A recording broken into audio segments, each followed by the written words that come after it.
Hi guys, I'm going to read a story out of this big book tonight. I picked out A Fly Went By. I sat by the lake, I looked at the sky, and as I looked, a fly went by. A fly went by, he said, "Oh dear." I saw him shake, he shook with fear. And when I saw that fly go past, I asked him why he went so fast. I asked him why he shook with fear. I asked him why he said, "Oh dear." He said, "I must get out of here." The fly said, "Look and you will see, that frog is after me." The fly went past, the frog came fast. I asked the frog, I asked him why do you want to get that fly? The frog said, "Me? I want no fly, but I must hop, and this is why." "That cat," he said, "just look and see, that cat," he said, "is after me."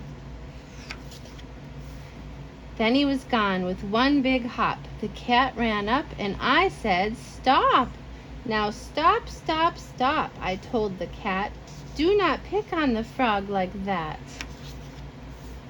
The cat said, "Look, I want no frog. I have to get away from dog." So the fly ran away in fear of the frog, who ran from the cat, who ran from the dog. One ran from the other ran too, from one who came after. Now what could I do? Away past the lake went the fly and the frog. Away past the lake ran the cat and the dog. They went past a shed and they went up a hill. I ran and I said, "I will stop them, I will."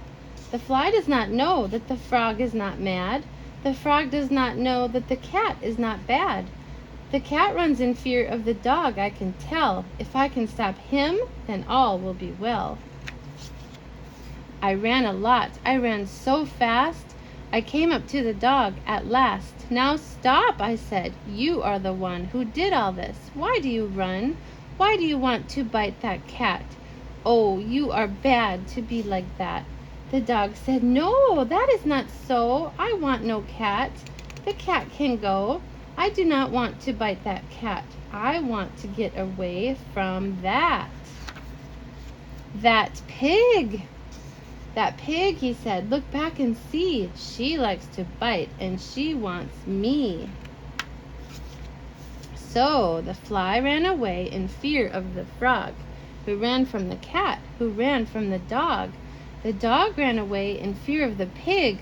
My, she was mad, and was she big. I said to the pig, "So you are the one in back of all this. Now why do you run? Now why should I bite a dog?" I said, "and why are you mad? Are you out of your head?" The pig said, "I am not out of my head. See what is after me. Look," she said. "That cow will hit me," said the pig. "Those things up on her head are big." So the pig ran past. She ran past fast. Then the cow ran up, and a little cow too. I said, "Now what got into you? Do not pick on the pig, you two." The cow said, "Pig? The pig can go. That is not why we run. Oh no. But someone bad has made us run. He wants to kill my little one." I asked the cow, "Who wants to kill your little one?" "Why, no one will." The cow said, "Look, up on that hill. The fox is there. He comes to kill."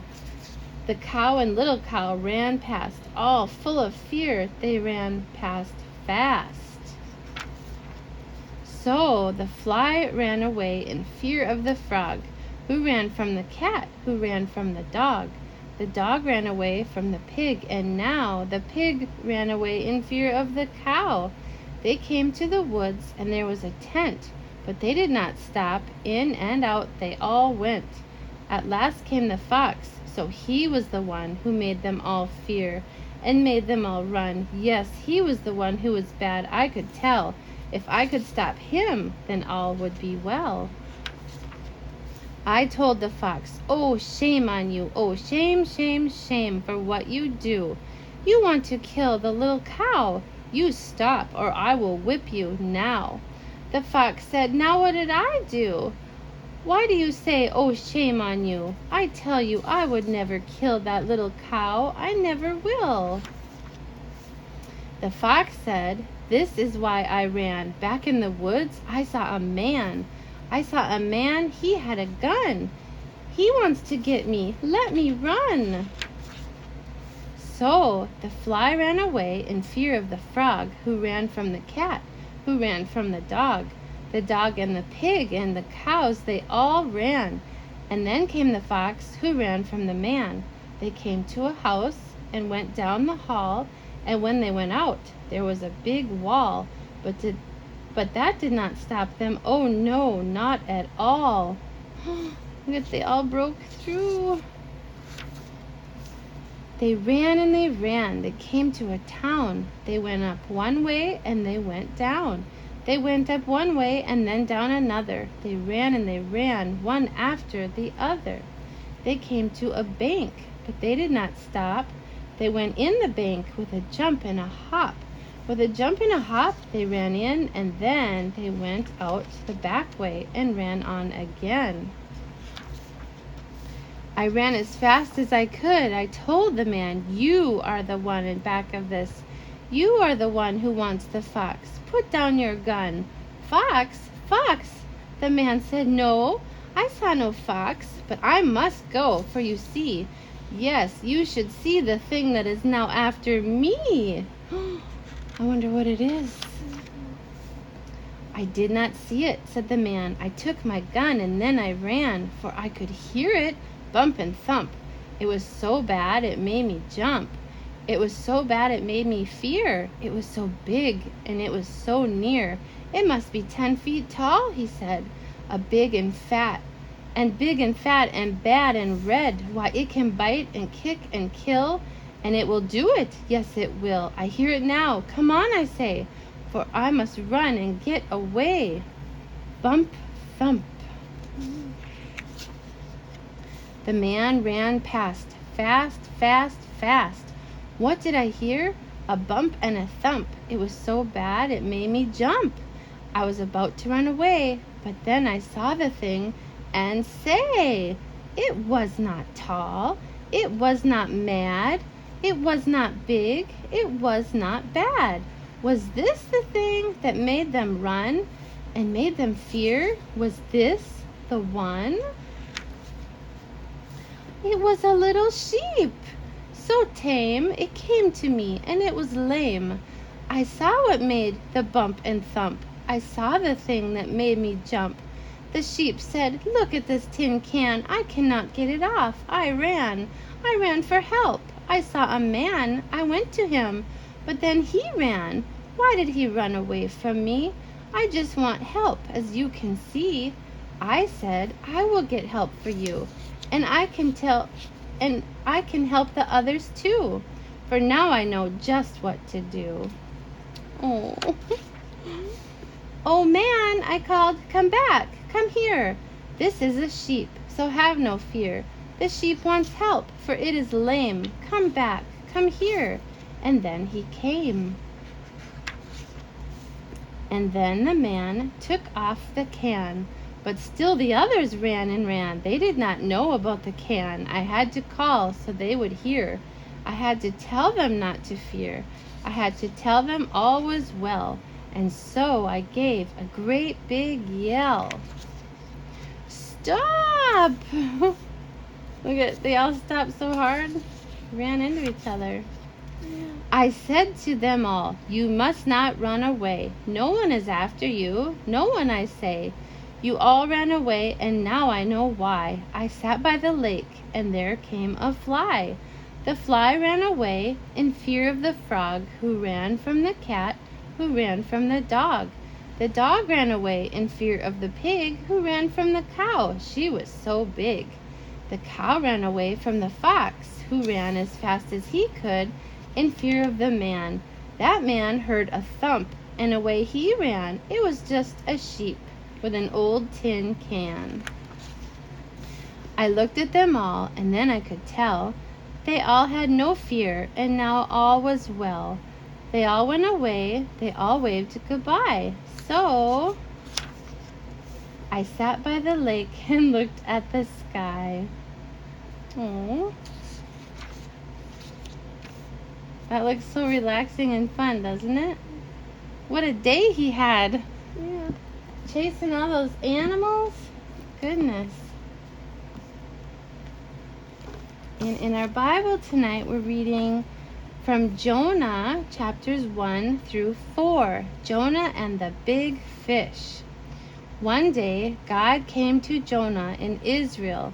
He told Jonah that he must travel to a distant city called Nineveh. The people there were doing evil things. Jonah was to tell them that God was so angry that he was going to destroy them all. Jonah did not want to go to Nineveh. Those people were enemies of Israel. He wanted nothing to do with them. Instead, Jonah went to the seaport of Joppa. He bought a ticket on a ship that was going far, far away to Spain. He was the only Hebrew on the ship. During the trip, a storm came up. The wind blew and waves came crashing over the ship. The sailors were afraid it would sink. "This is all your fault," one sailor said to Jonah. "Didn't you tell us that you're running away from your God? Your God must have sent this storm to punish you." Jonah had a feeling this was so. "Throw me into the sea," he said to the sailors. "Then the storm will end." The sailors didn't want to do it, but the storm was getting worse and worse. So they threw Jonah into the sea. At once the sea calmed down. Jonah sank down into the swirling water. Seaweed wrapped around his head. He knew he was drowning. He remembered God and prayed to him. Jonah did not drown in the sea. God sent a big fish to swallow him. Jonah was safe inside the fish. He prayed to God. He thanked him for his mercy. He promised to praise him and honor him. For 3 days and 3 nights, Jonah was inside that fish. Then God commanded the fish to swim to shore. The fish opened its mouth, and Jonah came out. Again, God asked Jonah to go to Nineveh. This time, Jonah went.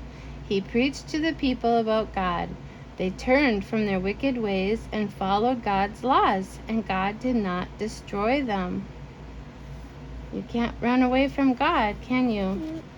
And I'm glad Jonah finally obeyed, because then the people stopped doing their bad things and God didn't destroy them after all. I hope you liked the story tonight. Good night.